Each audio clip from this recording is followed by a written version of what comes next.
Praise the lord. Krupa holy spirit fire power ministry తరపున మీ అందరికీ శుభాభివందనములు. దైవజనుడు గాడ్సన్ గారు దైవ సందేశమును అందించుచూ ఉండగా మీరందరూ విని ఎంతగానో బలపడాలని, ఆత్మీయ మేలులు ఆశీర్వాదాలు పొందుకోవాలని మన ప్రభువుడైన రక్షకుడైన యేసుక్రీస్తు వారి పేరట మేము ప్రార్థిస్తూ ఉన్నాము. Praise the Lord. God bless you to all. Praise the Lord. దేవునికి స్తోత్రం కలుగునుగాక. ప్రార్థన. మహాపరిశుద్ధుడా, ప్రేమ కలిగిన తండ్రి, గొప్ప దేవునికి వందనాలు. నీ ప్రియ బిడ్డలందరితో కూడా నేరుగా ముఖాముఖిగా మాట్లాడండి. నీ ఆత్మను కుమ్మరించండి, సిలువ చాటున మరుగుపరచండి. నీ బిడ్డల ద్వారా నీ ఘననామానికి మహిమ తెచ్చుకోమని యేసు క్రీస్తు నామంలో ప్రార్థించి వేడుకొని దీవెనలను పొందియున్నాము తండ్రి. ఆమెన్. దేవునికి మహిమ కలుగునుగాక. ప్రియ దేవుని బిడ్డలారా, ఈ టీవీ ప్రోగ్రాం వీక్షిస్తున్నటువంటి దేవుడి ప్రియ బిడ్డలందరికీ కూడా ప్రభు అయిన యేసుక్రీస్తు పేరుతో శుభములు, దీవెనలు, మేలును దేవుడు మెండారుగా మీ మీద కుమ్మరించునుగాక.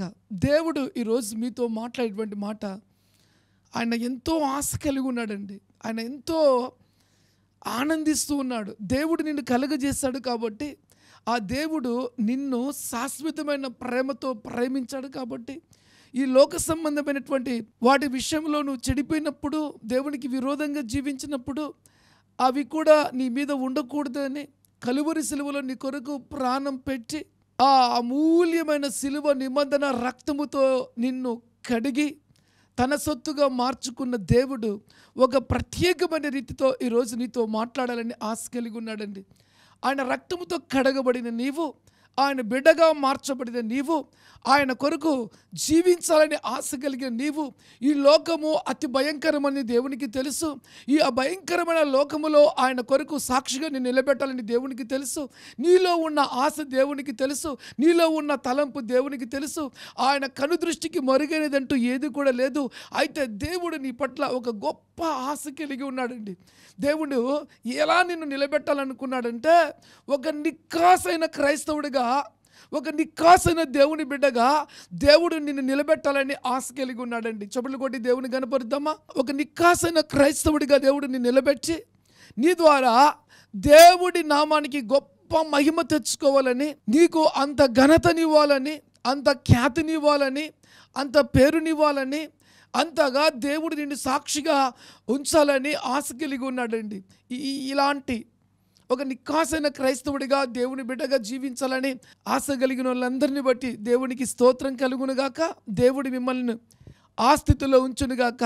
అయితే దేవుడు తన బిడ్డలను ఆ స్థితిలో ఉంచేదానికి, ఆ నిక్కాసైన క్రైస్తవ బిడ్డగా, నిక్కాసమైనటువంటి దేవుని సేవకుడిగా, నిక్కాసైనటువంటి దేవుని కొరకు రోషం కలిగిన వారిగా, క్రైస్తవులంటే వీళ్ళు, నిజంగా దేవుని నమ్ముకున్న వాళ్ళంటే వీళ్ళలాగా మేము ఎవరు ఉండలేదు, అంత చక్కగా వీళ్ళు ఉంటారు, అంత పరిశుద్ధంగా వీళ్ళు ఉంటారు, అంత దేవునికి భయపడేవారిగా వీళ్ళు ఉంటారు, వామ్మో వీళ్ళ భక్త, వామ్మో వీళ్ళలాంటి క్రమశిక్షణ కలిగిన జీవితమా, వామ్మో వీళ్ళలాగా మేము ఉండగలుగుతామా ఒక్కరోజన అని అనేకులు ఆశ్చర్యపోయే విధంగా ఉండాలి అంటే దేవుడు నిన్ను ఆ విధంగా పెట్టాలని ఆశ కలిగిన దేవుడు నీ పట్ల ఏ ఆలోచన కలిగి ఉన్నాడో చెబితే ఆశ్చర్యపోతావండి.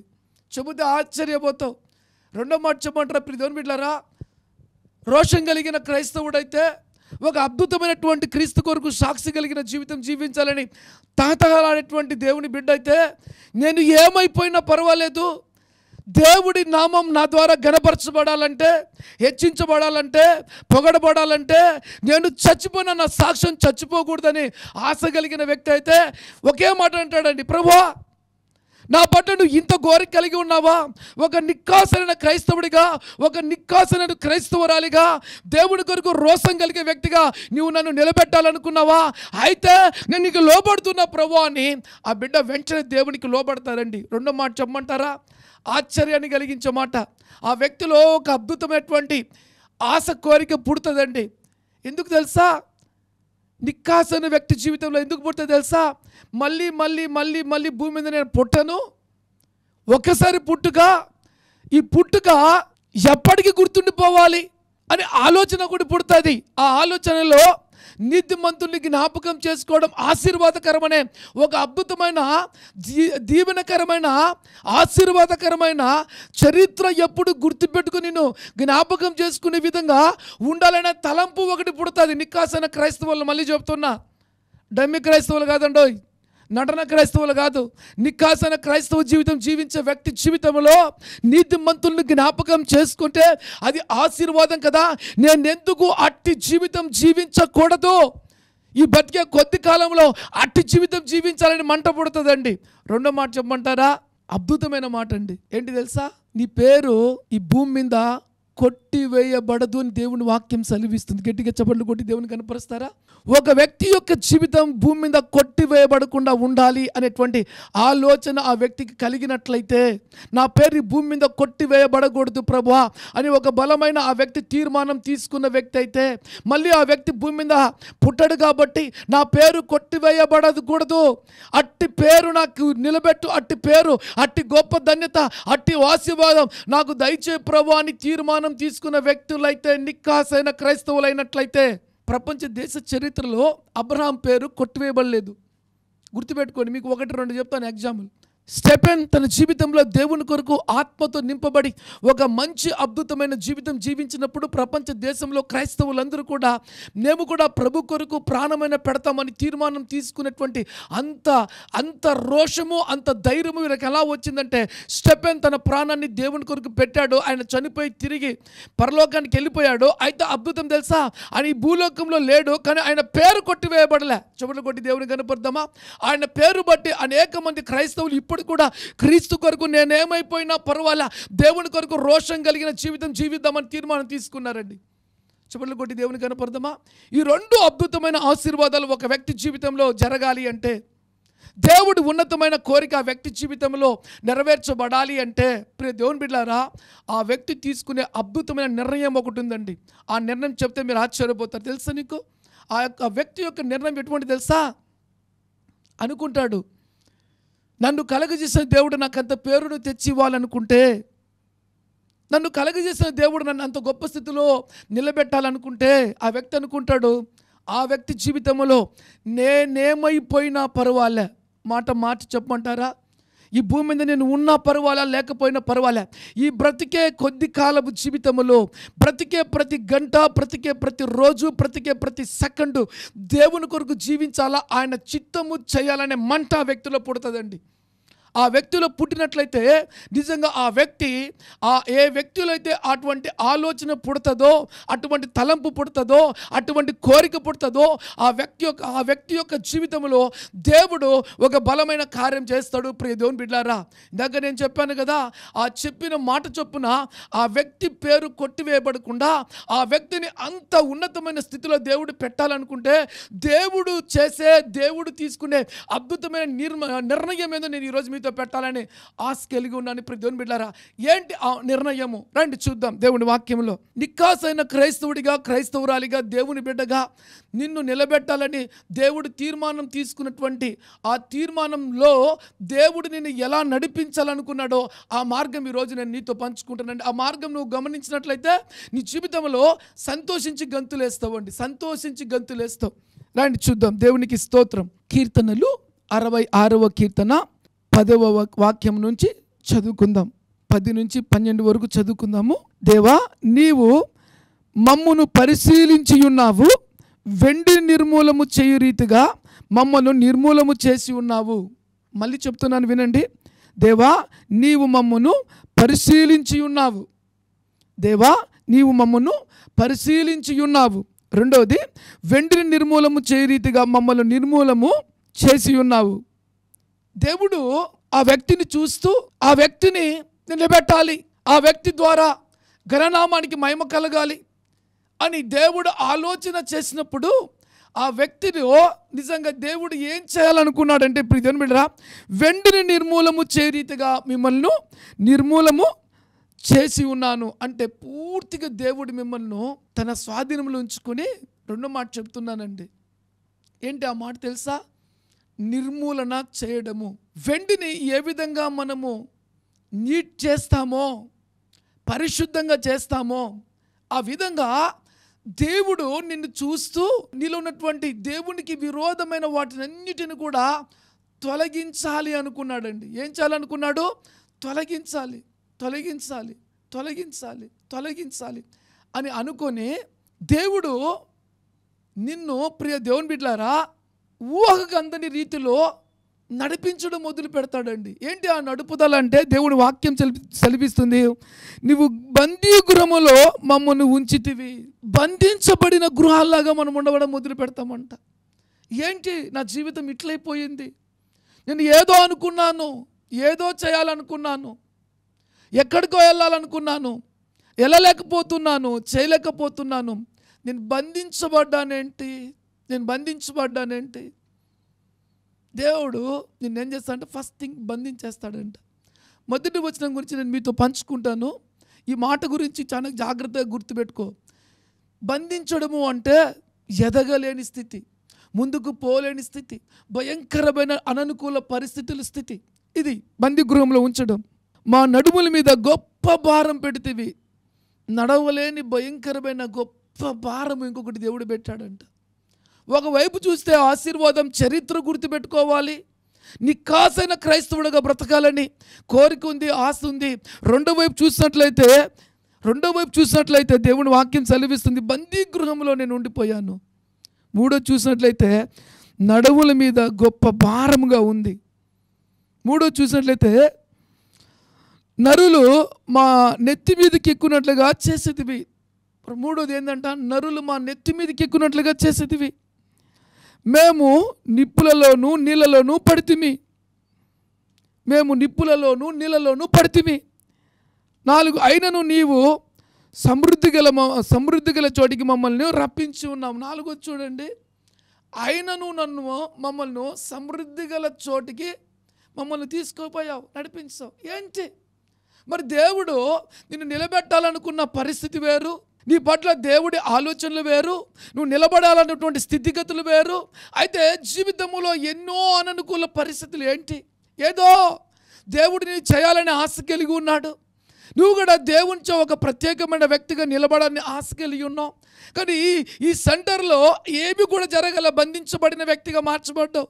మోయలేని భారము కలిగి అనుకున్న స్థితికి వెళ్ళలేని వ్యక్తిగా నువ్వు మార్చబడ్డావు. ఏంటి? నలగగొట్టబడుతున్నావు, ఏంటి? బంధింపబడుతున్నావు, ఏంటి? నీ జీవితంలో బలమైన విపత్తులు. అంటే ప్రియ దేవుని బిడ్డలారా, దేవుడు నిన్ను ఒక ప్రత్యేకమైన రీతిలో తన స్వాధీనంలో పెట్టుకొని నిన్ను నడిపిస్తూ ఉన్నాడండి. బంధించబడడం వల్ల గమనించండి, నువ్వు అప్పట్లాగా పరిగెత్తలేవు, అప్పట్లాగా ఇష్టానుసారంగా జీవించలేవు, నీకు ఫ్రీడమ్ లేదు.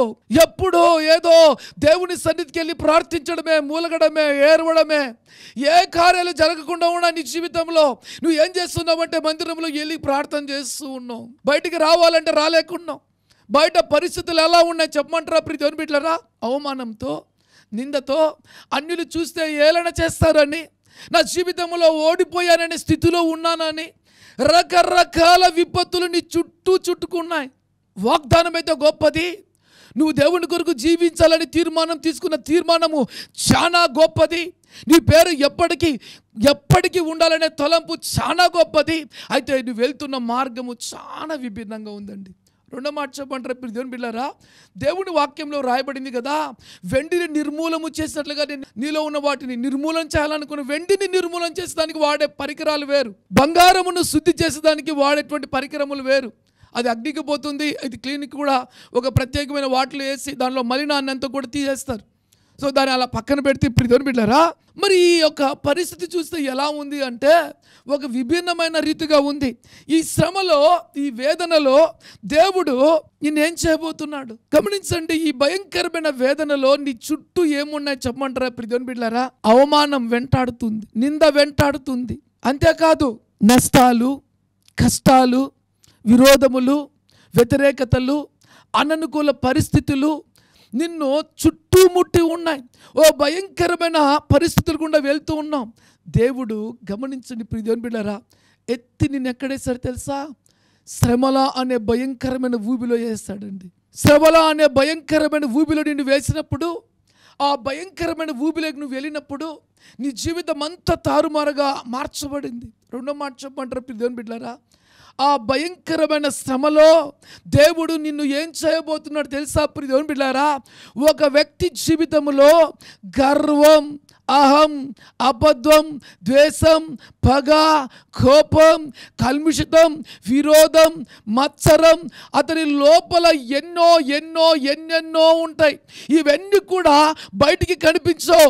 సందర్భాన్ని బట్టి నీలో నుంచి అవి బయటకు వస్తూ ఉంటాయి. నీలో నుంచి రెండో వ్యక్తి వస్తూ ఉంటాడు. నటన జీవితం నీలో నుంచి వస్తూ ఉంది. ఇవన్నీ కూడా దేవుడు చూచి ఈ మలినాలను దేవుడు నీలో చూచి, నీ అబద్ధమును దేవుడు చూచి, నీ యొక్క రహస్య తప్పిదాన్ని దేవుడు చూచి, నీలో ఓర్పు లేని తనాన్ని దేవుడు చూచి నేనేం చేశాడు తెలుసా ప్రియ బిడ్డరా? ఆ భయంకరమైన శ్రమలో పెట్టేశాడు నిన్ను. ఆ శ్రమల కొలిమిలో నిన్ను వేసి ఏం చేయాలనుకోండి, వీటినన్నిటి నుంచి నీలో నుంచి బయటికి తీసివేయాలనే ఒక తలంపుతో దేవుడు ఎంచుకున్న అద్భుతమైన మార్గం ఏం తెలుసా? వెంటనే నిర్మూలన చేసినట్లుగా నిన్ను నిర్మూలన చేయాలి అనుకున్నాడు. నీలో ఉన్న ఈ భయంకరమైన విపత్తులన్నీ నిన్ను విడిచిపెట్టి వెళ్ళిపోవాలి అంటే ఒక్కటి గుర్తుపెట్టుకోవాలా, నీవు శ్రమల కొలిమిలో వేయబడాలి. ఒక వ్యక్తి జీవితంలో దేవునికి విరోధమైనది ఏదన్నా ఉంటే అది దేవుడు చూచినప్పుడు ఆ వ్యక్తిని దేవుడు శ్రమల కొలిమిలో వేస్తాడండి. ఆ శ్రమల కొలిమిలో ఎప్పుడైతే కొట్టబడతారో, ఆ నిందలు అనుభవిస్తారో, ఆ అవమానాలు అనుభవిస్తారో, ఆ ఒంటరితనం అనుభవిస్తారో, కుమిలి దేవుని పాదాలు పట్టుకుంటారో, దిక్కు తెలియని పరిస్థితిలో ఆ వ్యక్తులు అడుగులు వేయడం మొదలు పెడతారో, ఆ పరిస్థితులు గుండా ఏం నేర్చుకుంటారు తెలుసా? ఆ వ్యక్తిలో ఉన్న దేవునికి విరోధమైనటువంటి కార్యాలు నీ తలంపులలో కానీ, నీ హృదయములో కానీ, నీ దేహములో కానీ అవి ఎక్కడ ఉన్నా కూడా అవి అందులో లేకుండా వెంటనే నిర్మూలన చేయ రీతిగా నిన్ను నిర్మూలన చేసేదానికి ఆ శ్రమలు కొలిమిలో నిన్ను వేయడం వల్ల ఆ శ్రమలు నీలోనున్న ఆ కల్మిషాలను, ఆ పాపాలను, ఆ శ్రమలు కొలిమిలో నిన్ను వేసినప్పుడు ఆ శ్రమలు నీలో నుంచి వాటిని కాల్చివేస్తాయి. చెవులు కొట్టి దేవుని కనపరుస్తాయా? ఎప్పుడైతే ఇవన్నీ నీలో నుంచి కాలిపోతాయో, ఆ శ్రమలు వీటిని కాల్చేస్తాయో, ఆ పొగరును కాల్చివేస్తాయి శ్రమలు, ఆ గర్వాన్ని శ్రమలు కాల్చివేస్తాయి, ఆ వ్యతిరేకతను ఆ శ్రమలు కొట్టివేస్తాయండి. ఒకప్పుడు లాంటి వ్యక్తి కాకుండా నేను పూర్తిగా మార్చివేస్తాను. ఎందుకు నువ్వు పూర్తిగా మార్చబడ్డావు తెలుసా? ఒకప్పుడు స్థితి వేరు, ఇప్పుడు స్థితి వేరు. ఎందుకు తెలుసా? నువ్వు శ్రమల కొలిమిలో పడ్డప్పుడు, దేవుని చేతిలో పడ్డప్పుడు, దేవుడి కనుదృష్టిలో నీలో ఉన్న కల్మిషతలు దేవుడు చూచినప్పుడు ఆ కొలిమిలో నుంచి వాటిని నేను తీసేసినప్పుడు నీ జీవిత చరిత్ర మార్చిపోతుందండి. అప్పుడు నిజంగా నువ్వు ఒక ప్రత్యేకమైన వ్యక్తిగా ఉంటావు. ఆ శ్రమల కొలిమి తర్వాత నువ్వు పొందుకునే మాధుర్యము నీ జీవితాన్ని ఒక ఉన్నతమైన స్థితికి తీసుకెళ్తుంది ప్రియ దేవుని బిడ్డలారా. అప్పుడే నువ్వు నిక్కాసైన క్రైస్తవుడిగా మార్చబడతావు. ఇవన్నీ నీలో ఉన్నాయి. అవి పోయేదానికే దేవుడు ఎంచుకున్న మార్గం నడిపిస్తాడు. ఆ మార్గంలో నువ్వు వేసినప్పుడు, ఆ శ్రమల కొలిమిలో నువ్వు కాలిపోయినప్పుడు ప్రియ దేవుని బిడ్డలారా, నీ జీవితంలో ఒక నిక్కాసైన క్రైస్తవుడు బయటకు వస్తాడు. చెప్పండి కూడా దేవుని కనపరుస్తారా? ఒకప్పుడు లాంటి వ్యక్తి కాదు, ఒక నిక్కాసైన క్రైస్తవుడు.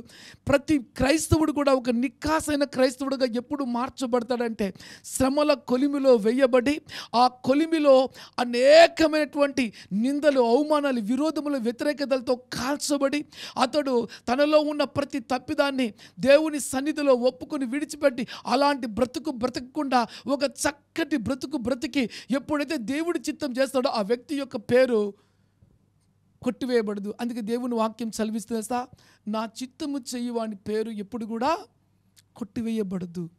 ఈరోజు దేవుని వాక్యం విన్నావు కదా ప్రియ దేవుని బిడ్డ, నీ జీవితంలో ఎదురయ్యే ప్రతి అననుకూల పరిస్థితి కూడా నిన్ను ఒక నిక్కాసైన క్రైస్తవురాలిగా చేయబోతుంది. అయితే దీని వెనుక పొందుకునే ఫలము అవి కఠినంగా ఆ ట్రైనింగ్, దేవుడు మనకి ఇచ్చేటువంటి ఆ శ్రమల ట్రైనింగ్, ఒక పరిశుద్ధమైన నిక్కాసైన క్రైస్తవుడిగా చేసేదానికి మనం పొందుకునేటువంటి ఆ అనుభవాలు చాలా చేదుగా ఉంటాయి. కానీ దాని ఫలము చాలా గొప్ప పేరు తీసుకొచ్చి పెడుతుంది ప్రియ దేవుని బిడ్డలారా. ఆ ఫలములో ఒక ఫలాన్ని మనం జ్ఞాపకం చేసుకుందామా? మొదటి పేతురు 1వ అధ్యాయం 7వ వచనం. నశించిపోవు సువర్ణము అగ్ని పరీక్షల వలన శుద్ధి చేయబడుచున్నది కదా, దానికంటే అమూల్యమైన మీ విశ్వాసము ఈ శోధనల చేత పరీక్షకు నిలిచినదై యేసుక్రీస్తు ప్రత్యక్షమైనప్పుడు మీకు మెప్పుయు మహిమయు ఘనతయు కలుగుటకు కారణాలు. చూడండి, ఈ శోధన ఎదుట దేవుడి దగ్గర కూడా నిలబడతావంట. దేవుడి దగ్గర నిలబడినప్పుడు దేవుడు అంటాడు తెలుసా, నా కొరకు ఎన్ని నువ్వు అనుభవించావో వాటికి ప్రతిఫలంగా దేవుడికి ఏమిస్తాడు తెలుసా? దేవుని బిడ్డలారా, మెప్పుయు మహిమయు ఘనతయు కలుగునుగాక. మెప్పు, మహిమ, ఘనత. ఈ శోధనల గుండా విశ్వాస పరీక్షలు నువ్వు ఎప్పుడైతే నిలబడడం మొదలు పెడతావో దేవుని దగ్గర కూడా ఈ 3 పొందుకోవడానికి చక్కగా నిలబడతావు ప్రియమైన బిడ్డలారా. అంతేకాదు, నువ్వు ఈ అనుభవాల గుండా వెళ్ళినప్పుడు అనేకులు కూడా ఆశ్చర్యపోతూ దేవుని కొరకు సాక్షులుగా నిన్ను బట్టి ఉండడం మొదలు పెడతారు. నీ జీవిత సాక్ష్యాన్ని కూడా వారు జ్ఞాపకం చేసుకుంటారు ప్రియమైన బిడ్డలారా. 2 కొరింథీ 8:2 ఒకసారి చదువుకుందామా? 2 కొరింథీ 8:2.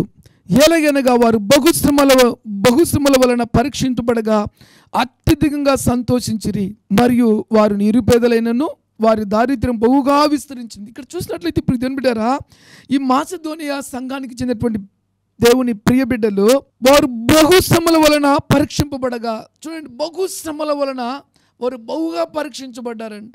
సంఘం అంతా కూడా, సంఘ బిడ్డలందరూ కూడా బహుగా ఎప్పుడైతే పరీక్షించబడ్డారో వారి తర్వాత చూడండి అత్యధికంగా సంతోషించిరి. ఈరోజు ఈ మాసిదోనియా సంఘం గురించి దేవుడు ఇక్కడ ఎందుకు రాయిస్తారో తెలుసా? వాళ్ళు శ్రమలలో నిలబడ్డారు. ఆ సంఘము శ్రమలలో తట్టుకుంది. ఆ సంఘము శ్రమలలో దేవుని కొరకు రోషం కలిగి ఉంది. ఈరోజు ఇంటి రోషం నీకున్నదా? ఇంటి పౌరుషం నీకున్నదా? దేవుని బిడ్డగా నువ్వు ఏ సంఘములో ఉన్నా ఆ సంఘములో దేవుని కొరకు ఒక రోషం కలిగిన వ్యక్తిగా నువ్వు ఉన్నావా? నిన్ను పరీక్షించుకోవాలి ప్రియమైన బిడ్డలారా. ఈ సంఘములో ఉన్నటువంటి వారు ఎటువంటి వారు తెలుసా? నిరుపేదలైన అంట. మళ్ళీ డబ్బున్న వాళ్ళు కాదండి, నిరుపేదలైనా కూడా శ్రమల గుండా వెళ్ళారు. కానీ అయినా కూడా దేవునిచే పరీక్షించబడిన తర్వాత వారి పేరు చరిత్రలో మిగిలి అట్లే ప్రతి సంఘానికి దేవుడు నేర్పిస్తున్న పాఠాలు. మాసిదోనియా సంఘానికి శ్రమలు వచ్చినప్పుడు ఆ సంఘ సభ్యులు ఏ శ్రమలకు భయపడలేదండి. ఏ శ్రమలకు బెదిరి సంఘాన్ని విడిచి వెళ్ళిపోలేదు.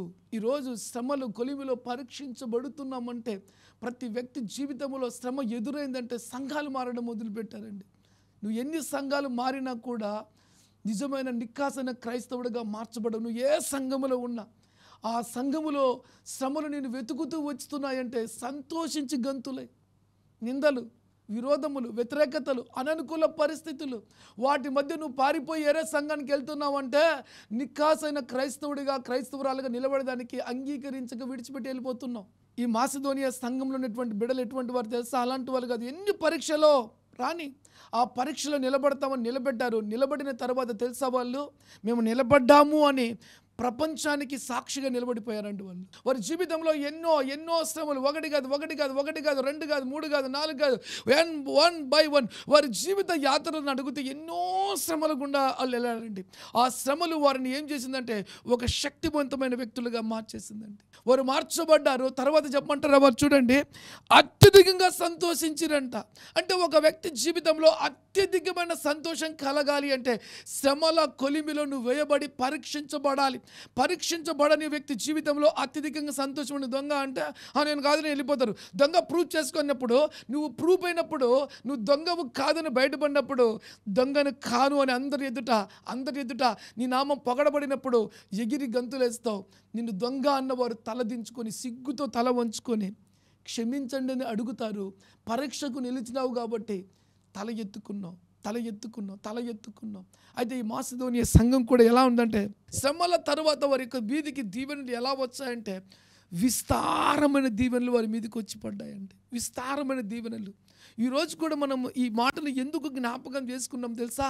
వారు జీవించిన జీవిత విధానం ఆశ్చర్యాన్ని కలిగిస్తుంది. వారు మన మధ్య లేరు, అయినా కూడా వారు బ్రతికే వారి జీవితంలో, ఆ సంఘములో, ఆ పరిచర్యలో అంత సాక్షులుగా ఉండి వారు ప్రభు చిత్తం చేశారు. అట్టి జీవితం చేశారు కాబట్టే ఈరోజు నీకు నాకు పాఠాలుగా ఉన్నాయి. మన భక్తికి ఒక పరీక్ష, మనం అట్టి భక్తి కలిగి ఉన్నామా? అట్టి రోషం కలిగి ఉన్నామా? అట్టి శ్రమలు వచ్చినప్పుడు ఎదుర్కొనడానికి సిద్ధంగా ఉన్నామా?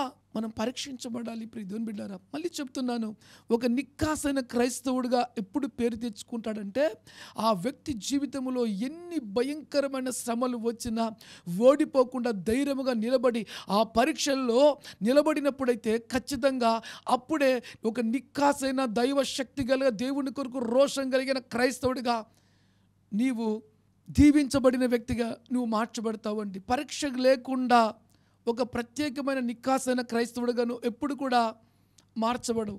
1 పేతురు 3వ అధ్యాయం 17వ వాక్యాన్ని మనం జ్ఞాపకం చేసుకుందాం. 16 కూడా, నిర్మలమైన మనస్సాక్షి కలిగిన వారే మీలో ఉన్న నిరీక్షణను గూర్చి మిమ్మల్ని హేతువడుగు ప్రతి వానికి సాత్వికముతోనూ భయముతోనూ సమాధానము చెప్పుచు ఎల్లప్పుడూ సిద్ధంగా ఉండి మీ హృదయముల యందు క్రీస్తుని ప్రభువుగా ప్రతిష్ఠించుడి. చూడండి, ఈ మాటలో ఎన్ని భయంకరమైన విపత్తులు శ్రమలు మీ మీదకి వస్తాయో వాటి విషయంలో దేవుడు అంటున్నాడు, ఏమన్నాడంటే సాత్వికముతో జవాబు చెప్పుడి. ఆ తర్వాత దేవుడు ఏం మాట్లాడుతున్నాడు చూడండి దేవుని బిడ్డలారా, మీ హృదయమందు క్రీస్తుని ప్రభువుగా ప్రతిష్ఠించుకోండి. శ్రమల విషయంలో అబద్ధాలు బొంకకుండా, దేవునికి విరోధంగా ఏది మాట్లాడకుండా ప్రభువుని హృదయములో ప్రతిష్ఠించుకోండి. ఇంకా నీ మీదకి ఎన్ని మాట్లాడతారో, ఏం జరుగుతాయో, ఏ నేరారోపణలు నీ మీద వేస్తారో, ఎంత భయంకరమైన మాటలు మాట్లాడతారో, ఎంతోమంది అబద్ధాలు చెబుతారో, ఎంతోమంది నేరారోపణ చేస్తారో, ఎంతోమంది మిమ్మల్ని నిందిస్తారో, ఎంతోమంది నిన్ను భయంకరమైన మాటలతో పొడుస్తారో, కానీ ఆయన కూడా దేవుని వాక్యం చెప్తుంది, ఒక నిక్కాసైన క్రైస్తవుడిగా నువ్వు జీవించాలనుకున్నప్పుడు హృదయములో ప్రభువుని ప్రతిష్ఠించుకోండి. అప్పుడు మనసులో అంటుంది, ప్రభు జీవితంలో, ప్రభు కలువరి సిలువలో సిలువెక్కినప్పుడు ఆయన ఎన్ని శ్రమలు, ఎన్ని నిందలు, ఎన్ని అవమానాలు పడ్డాడో, ఏ పాపము ఎరుగని ఆయన అనుభవించినప్పుడు ఈరోజు అదే సిచ్యువేషన్ నిలబడినప్పుడు ఇవన్నీ నీ మీదకి దాడిగా వస్తున్నప్పుడు ప్రభువా ప్రభువా అని నువ్వు ఆయన వైపు చూచినప్పుడు నిజంగా దేవుడు ఎంత సంతోషిస్తూ ఉంటాడండి. చరిత్రలో నీ పేరు నిలబడిపోవాలంటే నీ చుట్టూ ఇంతమంది భయంకరంగా నీ చుట్టూ ఉండి నేను మాట్లాడుతున్నారంట. అయితే దేవుని వాక్యం చెప్తుంది, నీవు హృదయములో ప్రభువుని ప్రతిష్ఠించుకో. రెండో అద్భుతం చెప్తాను చూడండి, అప్పుడు మీరు దేని విషయమే దుర్మార్గులని దూషింపబడిదురో దాని విషయంలో, చూడండి ఎంతమంది దుర్మార్గులని మిమ్మల్ని దూషించారో, నువ్వు ప్రభువుని హృదయంలో ప్రతిష్ఠించుకున్నప్పుడు ఈ అన్ని మాటలు అయిపోవాలంటే ఎన్ని దెబ్బలు నీకు పడాలి. ఈ దెబ్బలు, మనుషుల దెబ్బలు, మాటలు ఎంత ఘోరంగా, ఎంత భయంకరంగా ఉన్నా అంటే నువ్వు ఒక్కసారిగా చెప్పాలంటే సెంటర్ నిలబడితే చుట్టూ బాణాలు నీ మీద పడ్డాయి, చుట్టూ నీ మీద బాణాలు పడ్డాయి. ఈ భయంకరమైన విపత్తుల్లో దేవుని వాక్యం సెలవిస్తుంది. దేవుని బిడ్డ చూడండి, ఏ విషయంలో నీవు దూషించబడ్డావో, అద్భుతం చెప్పమంటారా, నువ్వు దూషించబడుతున్నప్పుడు, నువ్వు నిందించబడుతున్నప్పుడు, నీ మీద అబద్ధముగా మాటలు పలుకుతున్నప్పుడు నువ్వు ఎంత బాధపడుతున్నావో, నీ బాధను చూస్తూ దేవుడు ఒకవైపు, మాట్లాడుతున్న ప్రతి బిడ్డను కూడా దేవుడు ఇంకొక వైపు చూస్తూ ఉన్నాడండి. ఆయన కనులకు ఏది కూడా మరుగనిది లేదు. కానీ ఆ సిచ్యువేషన్లో మనం భయపడుతూ ఉంటాం, ఆయన వైపు చూస్తూ ఉంటాం, బాధ అనిపిస్తుంది. ఆయన దేవుడు దాన్ని కూడా చూసి నిన్ను ఆ విషమ పరీక్షలో పెట్టాడు అంటే దీని వెనుక దేవుడి ఉన్నతమైన ప్రణాళిక ఏం తెలుసా అండి? ఉన్నతమైన ప్రణాళిక. ఎంతమంది నిన్ను ద్వేషించారో వాళ్ళ ఎదుట నిన్ను ఒక ప్రత్యేకమైన వ్యక్తిగా నిలబెట్టాలనుకొని దేవుడు తీర్మానం తీసుకున్నాడు. అందుకే నేను అక్కడ నిలబెట్టాడు. ఎంతమంది నిన్ను మాట్లాడారో, నీ మీద నిందలు వేశారో వాళ్ళందరూ కూడా నువ్వు క్రీస్తులో నిలబడ్డ విషయంలో వాళ్ళు సిగ్గుపడతారని రాయబడిందండి. ఎంత గొప్ప అద్భుతమైన మాట దేవుని బిడ్డారా. నిన్ను జోలికి వచ్చి నిన్ను మాట్లాడినప్పుడు అందరూ కూడా ఆ వ్యక్తినా, నేను మాట్లాడానా, నేను దూషించానా, నేను బాధ పెట్టానా, నేను నిందించానని తల దించుకొని సిగ్గుతో తల వంచుకుంటారంట నీ ఎదుట. నిజంగా దేవునికి మహిమ కలుగును గాక. రెండో మాట చెప్పమంటారా, దేవుని చిత్తం అలాగా ఉన్న ఎడల కీడు చేసి శ్రమపడ్డ కంటే మేలు చేసి శ్రమపడ్డ బహు మంచిది. చూడండి, నీ పేరు చరిత్రలో నిలబడిపోవాలంటే కీడు చేసి శ్రమపడే జీవితం వేరండి, ఆ లైఫ్ వేరు. కానీ దేవుడు వాక్యం ఏం చెప్తుంది తెలుసా? దేవుని బిడ్డలను చరిత్రలో వారి పేరు నిలబెట్టాలనుకున్నటువంటి దేవుడు మేలు చేసి శ్రమపడుట ఎంతో మేలు. చూడండి, నీ ద్వారా కొన్ని శ్రమలు జీవితంలోకి వస్తున్నావు. అయితే ఆ శ్రమలు ఎందుకు వచ్చాయంటే మేలు చేయడం వల్ల వచ్చాయంట. మేలు చేయబడ్డావు కాబట్టి నీ పేరు కొట్టివేయబడకుండా నిలబడిందండి. అందుకే మనం స్టెప్ని చూసినట్లయితే అతని మీద పండ్లు కొరికి రాళ్లతో కొట్టినప్పుడు స్టెఫెను ఆత్మతో నింపబడి పరలోకంలో ప్రభువుని చూచి, ప్రభువా నన్ను కొట్టిన వీళ్ళందరూ ఇప్పుడే అని శపించవచ్చు, కానీ ఏ మాత్రం శపించలే. ఒకటే మాట అన్నాడు, ప్రభువా నన్ను కొట్టిన వీళ్ళందరినీ బట్టి నీకు వందనాలు, వీరి మీదికి నీ ఉగ్రత రానీకు, వీరిని క్షమించు, వీరిని ప్రేమించు ప్రభు అన్నాడు. గట్టిగా చప్పట్లు కొట్టి దేవుని గణపడదామా? ఆ చివరి క్షణాల్లో సైతం కూడా స్టెఫెన్ పలికిన మాట, ప్రభువు పలికిన మాట స్టెఫెన్ పలికాడండి. వీరేం చేస్తున్నారు తెలియదు, ప్రభా క్షమించు అన్నాడండి. అంత గొప్ప వ్యక్తిగా నువ్వు మార్చబడాలి అంటే ఆ శ్రమల కొలిమిలో నిలబడాలి. ప్రియ దేవుని బిడ్డలారా, అట్టి శక్తి ప్రభువు నీకు ఇచ్చునుగాక. మళ్ళీ చెప్తున్నానండి, దేవుడు నిన్ను పిలుచుకున్నాడంటే శక్తిహీనులను శక్తిమంతులుగా చేసేటువంటి దేవుడు అండి. బలహీనులను బలాన్ని ఇచ్చేటువంటి దేవుడు. భయపడేవారిని వారి జీవితంలో భయమే లేకుండా నిలబెట్టేటువంటి వాడండి. జ్ఞానము లేని వారిని జ్ఞానాలను సిగ్గుపరచుటకు జ్ఞానము కలిగిన వారిగా దేవుడు నిలబెడతాడు. దీనులను ఉన్నతమైన స్థితిలో నిలబెడతాడు. చేపలు పట్టేవారిని మనుషులు పట్టేవారిగా దేవుడు చేస్తాడు. ఈరోజు ఈ వాక్యమైన నీ జీవితంలో నీ పుట్టుక యొక్క దేవుడి ఉన్నతమైన ప్రణాళిక, ఏ విధంగా నిన్ను కలగజేసిన దేవుడు నీ ద్వారా సంతోషించాలనుకున్నాడో ఆ పరిపూర్ణమైన పని నీ జీవితం ద్వారా దేవుడు చెయ్యునుగాక. కళ్ళు మూసుకుందామా, ప్రార్థన చేసుకుందాం. మహాపరిశుద్ధుడా, ప్రేమ కలిగిన తండ్రి, నువ్వు మాట్లాడిన మాట మా జీవితాలను మార్చివేస్తుంది నాయన. మేము వెళ్తున్న అనేకమైన శ్రమలు, నిందలు, వేదనలు ఊరికనే మేము అనుభవిస్తున్నాం అనుకున్నాం, కానీ ఆ శ్రమలలో మాలో మా దేవునికి నచ్చనవన్నీ కాల్చివేస్తున్నామని మాకు తెలిసింది నాయన. మా కన్నులలో అయ్యా మా దేవునికి విరోధమనేది ఏదున్నా కూడా తొలగించు. మాట ద్వారా, చూపు ద్వారా, ఆలోచన ద్వారా మాలో ఏదున్నా కూడా తొలగించి ఇంకా ఇంకా ఇంకా మమ్మల్ని మీరు చూచినప్పుడు నాయన నీకు ఇష్టమైన బిడలుగా మేము ఉండినట్లుగా మాలో ఉన్న ప్రతి మలినమును తొలగించండి, నీ సాక్షులుగా నిలబెట్టండి నాయన. అంతేకాదు ఈరోజు ఈ వాక్యమైన ప్రతి బిడ్డలో పరిశుద్ధాత్మడా బలమైన గొప్ప కార్యం జరిపించండి. ఏ బిడ్డ పేరు కూడా కొట్టివేయబడ్డకు మేము అంగీకరించడం లేదు నాయన. వారి కొరకు ప్రాణం పెట్టి కొన్న దేవుడవు నాయన. అయ్యా శ్రమలో నువ్వు తోడుగా ఉండు నాయన, వేదనలో నిందలలో నువ్వు తోడుగా ఉండండి. నువ్వు ఇచ్చిన దేహము, నువ్వు ఇచ్చిన శరీరము తండ్రి నీ కొరకు సాక్షులుగా నీ బిడ్డలు నిలబెట్టండి నాయన. అయ్యా నీ పరిపూర్ణమైన చిత్తము జరిపించండి నాయన. ముందు తరము వారు వారి పేరు నిలబెట్టుకుని నాయన నానా విధమైన శ్రమలలో దేవుని కొరకు రోషం కలిగి జీవించారు అయ్యా. మాకిచ్చిన రక్షణ, మాకిచ్చినటువంటి అయ్యా ఈ రక్షణ ఎంతో విలువైనది నాయన. అయ్యా మమ్మల్ని నువ్వు వెలబెట్టుకున్నావు. మా తరములో తండ్రి మేము కూడా నీ దృష్టికి నిందారహితులంగా బ్రతుకుతూ దేవుని కొరకు సాక్షిగా జీవిస్తూ నాయన మా తరానికే కాదు మరొక తరం వారు తండ్రి మమ్మల్ని జ్ఞాపకం చేసుకున్నట్లుగా దేవుని కొరకు ఒక నిక్కాసైన భక్తి కలిగిన వారిగా మమ్మల్ని మార్చండి నాయన. మాలో ఏ కల్ముషితమున్నా అయ్యా శ్రమల కొలిమిలో వేసి కడగండి నాయన.